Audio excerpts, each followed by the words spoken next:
ஆரோக்கியமான வாழ்க்கைக்கு Aaravil health mix auraville.in வெப்சைட்ல இருந்து வாங்கலாம். முழுக்க முழுக்க பனியால் மட்டுமே சூழ்ந்திருக்கக்கூடிய இவ்வளோ பெரிய அண்டார்டிகா கண்டத்தில் ஒரு குறிப்பிட்ட இடத்துல மட்டும் சிவப்பு நிறத்தில் ஏதோ ஒன்று வெளியே வந்துக்கிட்டே இருக்குது. இது ஏதோ ஒரு குறிப்பிட்ட காலகட்டத்தில் மட்டும்தான் வந்துச்சா அப்படின்னா இல்லவே இல்லை. இப்போ வரைக்குமே தொடர்ந்து பல வருடங்களாக இந்த மாதிரி சிவப்பு நிறத்தில் ஏதோ ஒன்று வெளியே வந்துக்கிட்டே தான் இருக்குது. இது என்னவா இருக்கும்? இப்போது இந்த அண்டார்டிகாவை பொறுத்த வரைக்கும் இந்த பென்குயின்ஸ் மாதிரி ஒரு சில உயிரினங்கள் தவிர பெரிய அளவில் எந்த உயிரினங்களாலையும் அங்கே வாழ முடியாது. அப்படிப்பட்ட இடத்துல விஞ்ஞானிகள் 4 கிலோமீட்டர் ஆழத்துக்கு அந்த பனிக்குள்ளே ட்ரில் பண்ணி தொடர்ந்து செக் பண்ணிகிட்டே இருக்காங்க. அப்படி பார்த்ததில் நிறைய அதிசயமான விஷயங்களை கண்டுபிடிச்சிருக்காங்க. என்னென்னா, இப்போ அண்டார்டிகா கண்ட முழுக்கவே சராசரியாக 2 கிலோமீட்டர் திக்னஸுக்கு இந்த பனிப்பாறைகள் மொத்தமாக சூழ்ந்திருக்கு. அந்த பனிப்பாறைகளுக்கு கீழே ஒரு 3லேருந்து 4 கிலோமீட்டர் ஆழம் வரைக்கும் போய் பார்க்கும்போது அங்கே 600க்கும் அதிகமான ஏரிகள் இருக்கிறத கண்டுபிடிச்சிருக்காங்க. இப்போது ஒரு கண்டமே இவ்வளோ பெருசாக வந்து உங்களுக்கு மொத்தமாகவே அப்படியே உறைஞ்சு போயிருக்கு. அப்படிப்பட்ட ஒரு இடத்துல கீழே இருக்கக்கூடிய ஏரிகள் எப்படி உறைஞ்சு போகாமல் இருக்கும்? இது ஒரு பக்கம் இருந்துச்சுன்னா, இன்னொரு பக்கம் இப்படியே வந்தோம்னா அங்கே இருக்கக்கூடிய பிரமிட்ஸ் தான் ரொம்ப ஆச்சரியமான விஷயமா இருக்குது. என்னென்னா, 2 கிலோமீட்டருக்கு 2 கிலோமீட்டர் அப்படிங்கிற பரப்பளவில் ஒரு முக்கோண வடிவிலான பிரமிட் அமைப்பு அங்கே இருக்குது. அதோட உயரம் 1200 மீட்டராக இருக்குது. இப்போ இவ்வளோ பெரிய இடத்துல எப்படி ஒரு பிரமிட் மாதிரியான ஒரு ஸ்ட்ரக்சர் வந்திருக்கும்? இப்படியே இன்னொரு பக்கம் வந்தோம்னா ரொம்ப முக்கியமான இன்னொரு விஷயம் இந்த அண்டார்டிகாவை பற்றி சொல்கிறாங்க. அது என்னென்னா, இந்த அண்டார்டிகா கண்டம் எல்லா காலகட்டத்திலையுமே இந்த மாதிரி பனி சூழ்ந்த ஒரு பகுதியாக இருந்ததே இல்லை. அது இப்போ மற்ற பகுதிகள் மாதிரியே மரம், செடி, கொடி, உயிரினங்கள், டைனோசர்ஸ் இந்த மாதிரி நிறைய உயிரினங்களால் சூழ்ந்த ஒரு பசுமையான ஒரு இடமா தான் இருந்திருக்கு. அதுக்கப்புறமா தான் இப்போ இருக்கிற மாதிரி மாறி இருக்கு அப்படின்னு சொல்கிறாங்க. அப்படி இருந்த அண்டார்டிகா எப்படி இப்போ மாறி இருக்கும், எப்போ அது நடந்திருக்கும்? இப்படி எந்த பக்கம் திரும்பினாலும் அதிசயங்களும் ஆச்சரியங்களும் மட்டுமே சூழ்ந்திருக்கக்கூடிய இந்த அண்டார்டிகா கண்டத்தை பற்றின நிறைய முக்கியமான விஷயங்களை தான் இன்றைக்கி நம்ம ஸ்ட்ரீட் லைட் வீடியோவில் பார்க்க போகிறோம்.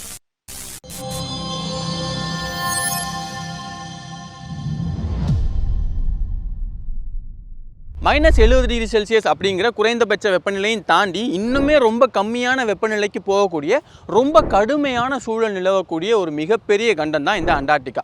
இப்போ இதோட சைஸ் எவ்வளோ பெருசு அப்படின்னு பார்த்தீங்கன்னா 1,42,00,000 சதுர கிலோமீட்டராக இருக்குது. இது எவ்வளோ பெருசு அப்படிங்கிறதுக்கு ஒரு கணக்குப்படி நம்ம சொன்னோம்னா, இந்தியா எவ்வளோ பெரிய ஒரு நாடு, அந்த நாட்டை விட 4.25 மடங்கு பெருசாக ஒரு நிலப்பரப்பு இருந்துச்சுன்னா எவ்வளோ பெருசாக இருக்குமோ அதுதான் அந்த அண்டார்டிகா கண்டம். அந்த கண்டம் முழுக்கவே சராசரியாக நான் ஏற்கனவே சொன்ன மாதிரி 2 கிலோமீட்டர் திக்னஸ் சராசரியாவே அந்த ஐஸோடைய அந்த அளவு எல்லாமே இருக்கு. இப்போ அந்த ஐஸ் எல்லாமே ஒரே அடியா உருகி போயிருச்சு அப்படின்னா அது இந்த பூமியோட ஒட்டுமொத்த கடல் மட்டத்தையுமே 190 அடி அளவுக்கு மொத்தமாக உயர்த்திடும். இப்போ நான் இருக்கக்கூடிய இந்த இடம் எல்லாமே தண்ணியாக தான் இருக்கும், இங்கே நிலப்பரப்பே இருக்காது. இது ஒரு பக்கம் இருந்துச்சுன்னா, இன்னொரு பக்கம் இந்த அண்டார்டிகாவோட ஐஸ் இல்லாமல் போச்சுன்னா பூமி முழுக்கவே நிறைய முக்கியமான பிரச்சனைகள் ஏற்படும். அதெல்லாம் என்னென்ன அப்படிங்கிறத பற்றி நம்ம போக போக பார்ப்போம்.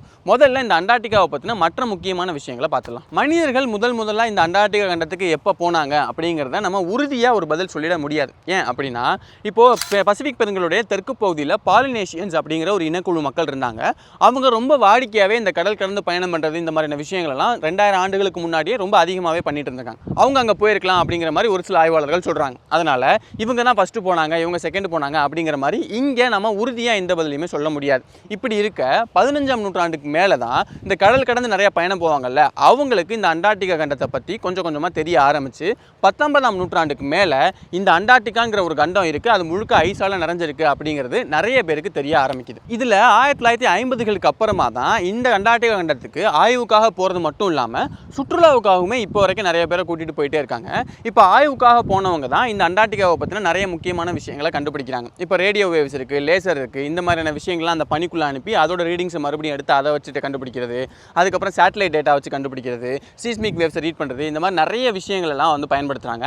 இதில் ரொம்ப முக்கியமான ஆராய்ச்சி அப்படின்னா, அந்த அண்டார்டிகாவோட ஐஸுக்குள்ளே தொடர்ந்து ட்ரில் பண்ணி கீழே ஒரு 2-3 கிலோமீட்டர் ஆழத்தில் இருக்கக்கூடிய அந்த ஐஸ் எடுத்து அவங்க ஆய்வு பண்ணுறது, அதுக்கப்புறமா நான் ஏரிகள் சொன்னேன் இல்லையா, அந்த ஏரிகளுக்குள்ளே போய் அந்த தண்ணி எடுத்து ஆய்வு பண்ணுறது, இந்த மாதிரி நிறைய முக்கியமான விஷயங்கள்லாம் பண்ணி தான் இந்த அண்டார்டிகாவை பற்றி நிறைய விஷயங்களை கண்டுபிடிக்கிறாங்க. இந்த ஆய்வுகள் எல்லாம் ஏன் ரொம்ப முக்கியமானதுன்னா, இப்போது பனிப்பாறை அப்படிங்கிறது வானத்திலேருந்து பொழியக்கூடிய அந்த பனி எல்லாமே கொஞ்சம் கொஞ்சமாக லேயர் பை லேயராக பல ஆயிரம் ஆண்டுகளாக அப்படியே செட்டில் ஆகி தான் இவ்வளோ பெரிய ஒரு ஐஸ் ஷீட் வந்து உருவாயிருக்கு.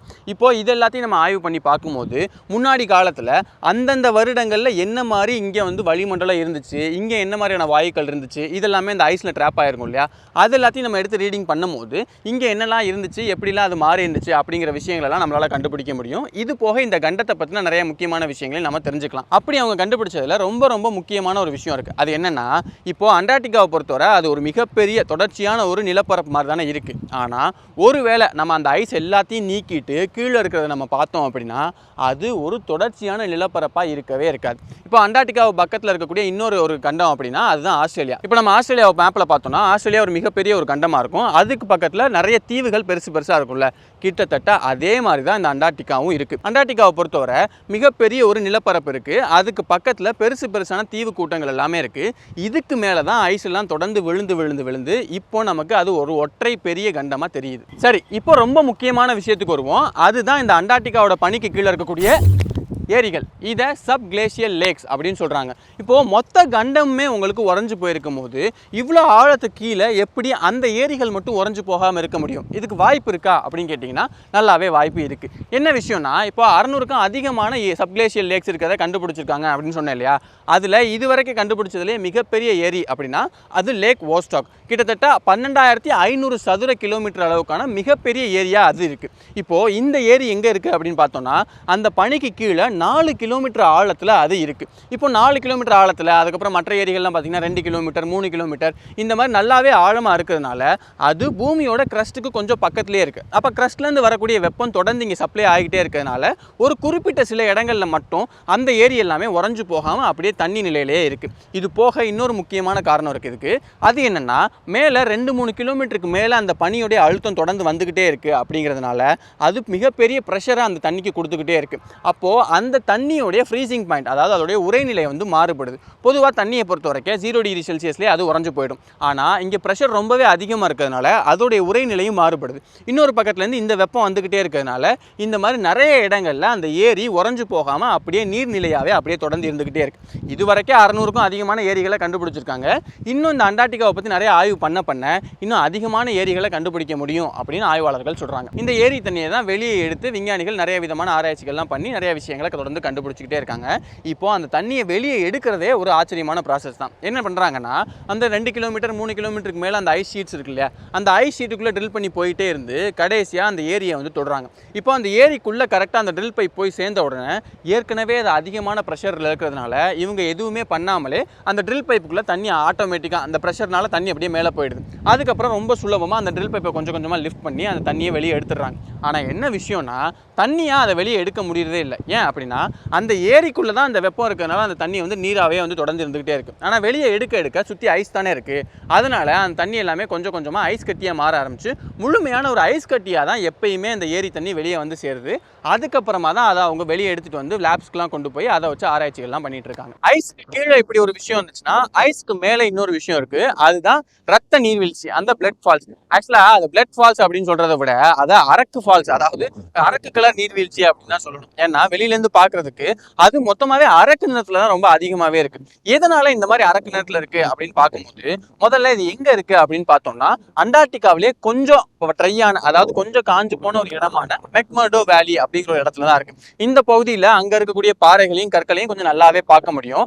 அந்த இடத்துல டெய்லர் கிளேசியர் அப்படிங்கிற ஒரு கிளேசியர் கீழே இருந்து தான் இந்த மாதிரி தண்ணி தொடர்ந்து வந்துகிட்டே இருக்கு அப்படிங்கிறது தெரிய வருது. இப்போ எதனால இப்படி தண்ணி வந்துகிட்டு இருக்கிறது கொஞ்சம் அரக்கு கலர்ல மாறுது அப்படின்னு செக் பண்ணி பார்க்கும்போது கீழே இருக்கக்கூடிய அந்த தண்ணியில இரும்பு சத்து கொஞ்சம் அதிகமாவே இருக்கு. அதெல்லாம் வெளியே வந்து ஆக்சிஜனோட கலக்கும் போது தான் அது கொஞ்சம் கொஞ்சமா இந்த மாதிரி அரக்கு நிறத்துல மாறுது அப்படிங்கிறது தெரிய வருது.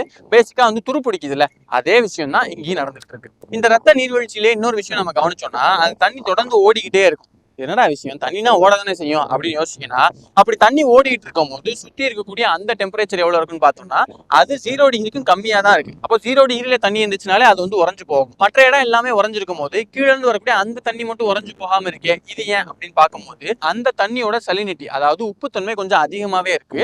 அதனால அது உறைஞ்சு போகாம அது தொடர்ந்து தண்ணி நிலையிலே அப்படியே ஓடிட்டே இருக்கு. இதுல இன்னொரு விஷயம் என்னன்னா, அந்த மாதிரி ரத்த நேரத்துல அது மாறுறதுங்கிறது வருஷம் முழுக்கவே நடந்துகிட்டே தான் இருக்கு.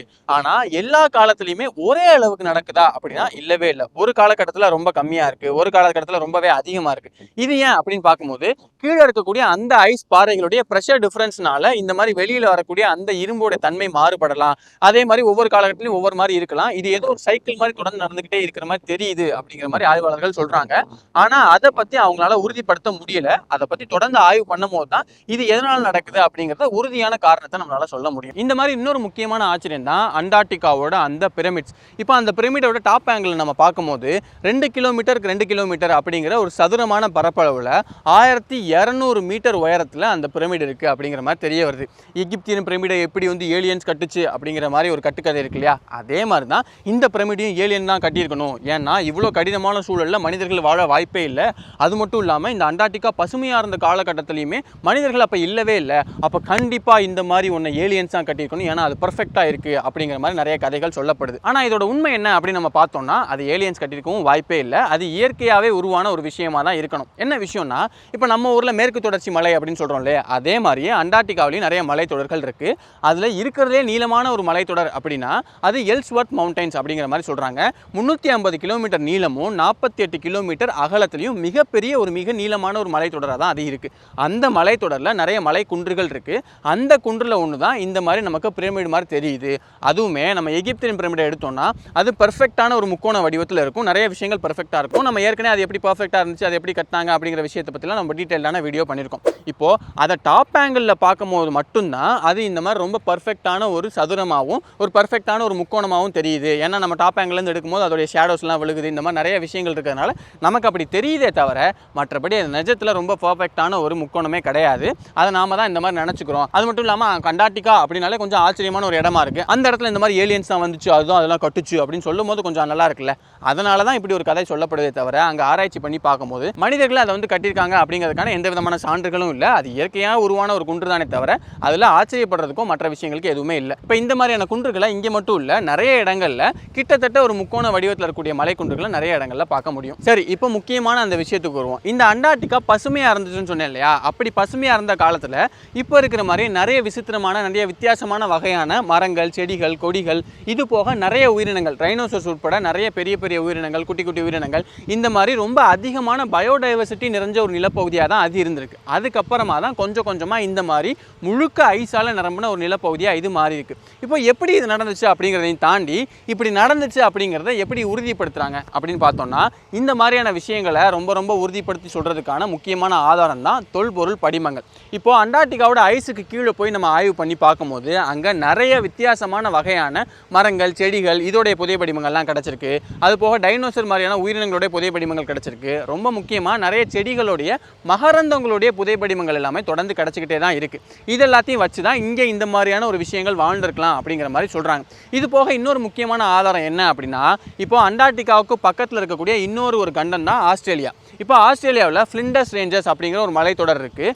அந்த மலைத்தொடரில் இருக்கக்கூடிய அந்த பாறைகள், அந்த பாறைகளோட உப்புத்தன்மை, அதோடைய மினரல்ஸ், இது எல்லாமே அண்டார்டிகாவில் டிரான்ஸ் அண்டார்டிக் மவுண்டன் ரேஞ்ச் அப்படிங்கிற இந்த மலைத்தொடர்லையுமே ரெண்டுலேயுமே ஒரே மாதிரியான அந்த பாறைகள், அந்த உப்புத்தன்மை, இது எல்லாமே ஒரே மாதிரி இருக்குது. இப்படிங்கிறதையும் வச்சு தான் இங்கே இந்த மாதிரியான ஒரு நிலப்பரப்பு இருந்திருக்கணும், எல்லாமே சேர்ந்துருந்துருக்கணும் அப்படிங்கிற மாதிரி சொல்கிறாங்க. இப்போ இப்படி இருந்த ஒரு நிலப்பரப்பு எப்படி இந்த மாதிரி ஐஸ் நிறைஞ்ச ஒரு பகுதியாக மாறி இருக்கும் அப்படின்னு பார்த்தீங்கன்னா அது டெக்டானிக் பிளேட் மூவ்மெண்ட்டால் தான் நடந்திருக்கு. நமக்கு நல்லாவே தெரியும் பூமி இப்போ இருக்கிற மாதிரி இல்லாமல் அந்த நிலப்பரப்பு ஒட்டுமொத்தமாக ஒன்றா சேர்ந்திருந்த காலகட்டங்கிறது ரொம்ப அதிகமாகவே இருக்குது. அந்த காலகட்டத்தில் தான் இந்த அண்டார்டிகாங்கிறது இந்த ஆஸ்திரேலியாவை ஒட்டி மற்ற நிலப்பரப்புகளோடையும் சேர்ந்து இருந்திருக்கணும். அப்படி இருந்ததுக்கு அப்புறமா அந்த டெக்டானிக் பிளேட்டோடைய மூவ்மெண்ட் காரணமாக ஒரு கட்டத்தில் அது பூமியோட தென்துருவத்தை நோக்கி வர ஆரம்பிச்சிருக்கு. இப்போ தென்துருவத்தை பொறுத்த வரைக்கும் உங்களுக்கு ரொம்பவே கம்மியான ஒரு சூரிய ஒளி தான் விழும் அப்படிங்கிறதுனால அங்கே அந்த சூரிய ஒளி கொஞ்சம் கொஞ்சமாக கம்மியாக விழ ஆரம்பிச்சு அதுக்கப்புறம் அதன் விளைவாக வந்து பனி அதிகமாக விழ ஆரம்பிச்சு தான் கொஞ்சம் கொஞ்சமாக அது லேயராக சேர்ந்து தான் இந்த மாதிரி ஒரு மிகப்பெரிய ஒரு ஐஸ் கண்டமாக இது மாறி இருக்கு. இப்போது இந்த ஐஸ் கண்டமாக இருக்கிறதுக்கு முன்னாடி இந்த பகுதியில் நிறைய உயிரினங்கள் தொடர்ந்து வாழ்ந்துகிட்டே இருந்திருக்கு. ஏன் அப்படின்னா பூமி ஒட்டுமொத்தமாகவே அந்த நிலப்பரப்பு எல்லாமே ஒன்றா சேர்ந்த ஒரு நிலப்பரப்பாக தான் இருந்திருக்கு. அப்போது மற்ற கண்டங்களில் வாழ்ந்த எல்லா உயிரினங்களும் அங்கே இருந்தக்கூடிய எல்லா மரம், செடி, கொடிகளும் இங்கேயுமே அந்த சூழலுக்கு ஏற்ற மாதிரி வாழ்ந்து அதுக்கப்புறமா தான் இது கொஞ்சம் கொஞ்சமாக பிரிஞ்சு போக ஆரம்பித்த காலகட்டத்தில் இது குறைய ஆரம்பிச்சிருக்கு அப்படிங்கிற மாதிரி ஆய்வாளர்கள் சொல்கிறாங்க. இப்படி சுற்றி சுற்றி அதிசயங்களும் ஆச்சரியங்களும் மட்டுமே நிறைஞ்சிருக்கக்கூடிய இந்த அண்டார்டிகாவில் அந்த பனி எல்லாமே இல்லாமல் போச்சுன்னா நிறைய முக்கியமான பிரச்சனைகள் வரும்னு சொன்னேன் இல்லையா, அதெல்லாம் என்னென்ன அப்படிங்கிறத பற்றி இப்போ பார்ப்போம். இப்போ இவ்வளோ பெரிய பரப்பளவுக்கு உங்களுக்கு தொடர்ந்து ஐஸ் நிரம்பிக்கிட்டே இருக்கு.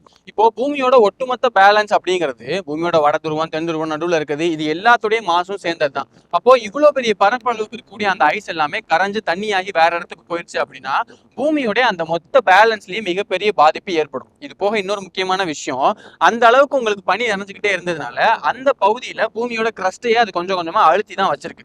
அப்ப அந்த ஐஸ் எல்லாமே எல்லாமே காணாம போயிடுச்சுன்னா அந்த பூமியோட கிரஸ்ட் கொஞ்சம் கொஞ்சமா மேல வர ஆரம்பிக்கும். இது போக அந்த ஐஸ் இல்லாம போறதுனால அது பூமியோட ஒட்டுமொத்த பேலன்ஸையுமே பாதிச்சிருக்கும். அப்படிங்கிறப்போ அது பூமியோட அந்த சுற்று விசையை பாதிக்கும். இன்னொரு முக்கியமான பிரச்சனை, அந்த மாதிரி கிரஸ்ட் மேல வரதுனால டெக்டானிக் ஆக்டிவிட்டி கொஞ்சம் அதிகமாவே இருக்கும். அப்போ அதிகமான பூகம்பங்கள், இந்த மாதிரி வல்கானிக் ஆக்டிவிட்டி, அதாவது எரிமலைகள் உருவாகிறது, அது வெளியே வர்றது, இந்த மாதிரி நிறைய முக்கியமான பிரச்சனைகள் தென் துருவத்துல மட்டும் இல்லாம ஒட்டுமொத்த பூமியிலுமே அதிகமான பிரச்சனைகள் அந்த மாதிரி நிலவ ஆரம்பிக்கும். அடுத்து அண்டார்டிகாவோட அந்த பனி எல்லாமே உருகி போகும்போது அது நல்ல தண்ணியா தான் மாறி அப்படியே போகும். அது எல்லாமே கொஞ்சம் கொஞ்சமா கடல்ல கலக்கும் போது அது கடல் தண்ணியோட உப்புத்தன்மையே ரொம்ப அதிகமான அளவு பாதிக்க ஆரம்பிக்கும். இப்போ கடலோட உயிரினங்கள் அப்படிங்கிறது கடலுடைய உப்புத்தன்மைக்கு ஏற்ற மாதிரி தான் எவால்வ் ஆகி அதுக்கேற்ற மாதிரி தான் வாழ்ந்துகிட்டு இருக்கு. அப்போ அதோடைய உப்புத்தன்மை கொஞ்சம் கொஞ்சமா குறையும் போது அது கடல்ல இருக்கக்கூடிய உயிரினங்களை பாதிக்க ஆரம்பிக்கும். அதோடைய ஓஷன் கெமிஸ்ட்ரியை பாதிக்க ஆரம்பிக்கும். அதன் தொடர்ச்சியா ஓஷன் கரண்ட்ஸ் எல்லாமே பாதிக்க ஆரம்பிக்கும். இப்போ நான் இருக்கக்கூடிய இடத்துல இந்த மாதிரியான ஒரு டெம்பரேச்சர் நிலவுது அப்படின்னா அது இங்க இருக்கக்கூடிய சூழலால மட்டும் இல்ல, மற்ற இடங்கள்ல என்ன மாதிரியான சூழல் இருக்கு, அதுக்கேற்ற மாதிரி அந்த இடங்கள்லாம் எப்படி தகவமைச்சிருக்கு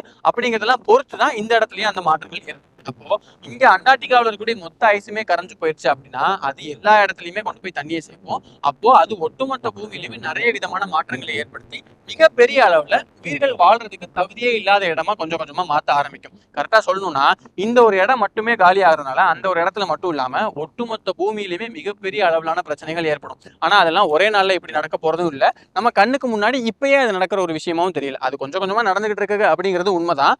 ஆனா இப்ப நான் கண்ணு முழிச்ச உடனே அது நடக்குமா அப்படின்னு கேட்டீங்கன்னா அது மாதிரி நடக்கிறதுக்கு அது வாய்ப்பு இல்லை. இப்படி அண்டார்டிகாவோட ஒட்டுமொத்த ஐஸுமே கரைஞ்சு போயிருச்சு அப்படின்னா அது அந்த இடத்துல மட்டும் இல்லாம ஒட்டுமொத்த பூமியிலுமே ஒரு மிகப்பெரிய மாற்றத்தை, மற்ற உயிர்கள் எல்லாமே பாதிக்கப்படுற அளவுக்கான ஒரு மாற்றத்தை நிகழ்த்தும் அப்படிங்கிறது மறுக்க முடியாத ஒரு உண்மையா இருக்கு. இந்த அண்டார்டிகாவை பத்தி நான் இப்போ வரைக்கும் சொன்னது எல்லாமே ரொம்ப ரொம்ப கம்மியான விஷயங்கள் தான். இப்போ அங்க மனிதர்கள் போய் தங்குறதே ரொம்ப கஷ்டமான விஷயம், அதுல போய் ஆராய்ச்சி பண்றது இன்னுமே ரொம்ப கஷ்டமான விஷயமா இருக்கு. அப்படிங்கிறதுனால தான் இந்த அண்டார்டிகாவை பத்தி நம்ம இன்னும் நிறைய விஷயங்களை கண்டுபிடிக்காம இருக்கோம். அதை பத்தி நிறைய ஆராய்ச்சி பண்ண இந்த அண்டார்டிகாவை பத்தி இன்னும் நிறைய அதிசயங்களும் நிறைய மர்மங்களும் கொஞ்சம் கொஞ்சமா நமக்கு தெரிய ஆரம்பிக்கும். அந்த மர்மங்கள் எல்லாமே கொஞ்சம் கொஞ்சமா விலக ஆரம்பிக்கும். அதெல்லாம் என்னென்ன தெரிய வருது அப்படிங்கிறத பத்தி நம்ம தொடர்ந்து அடுத்தடுத்த வீடியோஸ்ல இன்னும் நிறைய விஷயங்கள் தெரிய வந்துச்சுன்னா அதை பத்தி நம்ம அடுத்தடுத்த வீடியோஸ்ல பார்ப்போம். இந்த மாதிரி நிறைய ஆச்சரியமான விஷயங்களை பத்தியும் அதுல இருக்கக்கூடிய அறிவியல் சார்ந்த கருத்துக்கள் பத்தியும் நம்ம தொடர்ந்து நிறைய வீடியோஸ் பண்ணிட்டே இருக்கோம். அதுல நம்ம கடைசியா பண்ண வீடியோ தான் 2004 சுனாமி. கிட்டத்தட்ட 2.25 லட்சம் மக்கள் இறந்து போறதுக்கு முக்கியமான காரணமா இருந்த ஒரு மிகப்பெரிய சுனாமி தான் அது. இப்போ இந்த சுனாமியை பொறுத்த வரைக்கும் ரொம்ப முக்கியமான கேள்வி வருது. என்னன்னா இப்ப 2004 சுனாமிங்கிறது ஒரு பூகம்பத்தால தான் ஏற்பட்டுச்சு அப்படிங்கிறது நமக்கு நல்லாவே தெரியும். ஆனா பூகம்பங்கள் அப்படிங்கிறது அடிக்கடி நம்ம செய்திகள்ல பார்க்கக்கூடிய ஒரு விஷயமா தான் இப்போ இருக்கு. அப்படி இருக்கும்போது 2004 ஏற்பட்ட பூகம்பம் மட்டும் எப்படி இவ்வளவு பெரிய ஒரு சுனாமியா மாறி இருக்கும் அப்படின்னு பார்த்தோம்னா அந்த பூகம்பத்தை மெகா த்ரஸ்ட் எர்த்குவேக் அப்படின்னு சொல்றாங்க. இந்த மாதிரி மெகா த்ரஸ்ட் எர்த்குவேக் அப்படிங்கிறது ரொம்ப ரொம்ப கம்மியா தான் இது வரைக்கும் நம்ம ரெக்கார்ட் செஞ்சதுலேயே ரொம்ப கம்மியா தான் இது வரைக்கும் ஏற்பட்டிருக்கு. அப்படி ஏற்பட்ட ரொம்ப முக்கியமான ஒரு பூகம்பம் தான் 2004 ஏற்பட்டு அதன் விளைவா தான் இவ்வளவு பெரிய ஒரு சுனாமி ஏற்பட்டுச்சு. அந்த மெகா த்ரஸ்ட் எர்த்குவேக் அப்படின்னா என்ன, அது எதனால அந்த குறிப்பிட்ட பகுதியில் ஏற்பட்டுச்சு, அது எப்படி இவ்வளவு பெரிய ஒரு பாதிப்பை ஏற்படுத்துச்சு அப்படின்னு இந்த 2004 சுனாமியை பத்தி நிறைய முக்கியமான விஷயங்களை பத்தி நம்ம ஏற்கனவே வீடியோ பண்ணிருப்போம். அந்த வீடியோ நீங்க பார்க்கணும்னு நினைச்சீங்கன்னா அதுக்கான லிங்க் நான் சைட்ல கொடுப்பேன். அதை கிளிக் பண்ணி நீங்க அந்த வீடியோ பார்க்கலாம். இன்னொரு நாள் இந்த வீடியோ சந்திக்கிறேன்.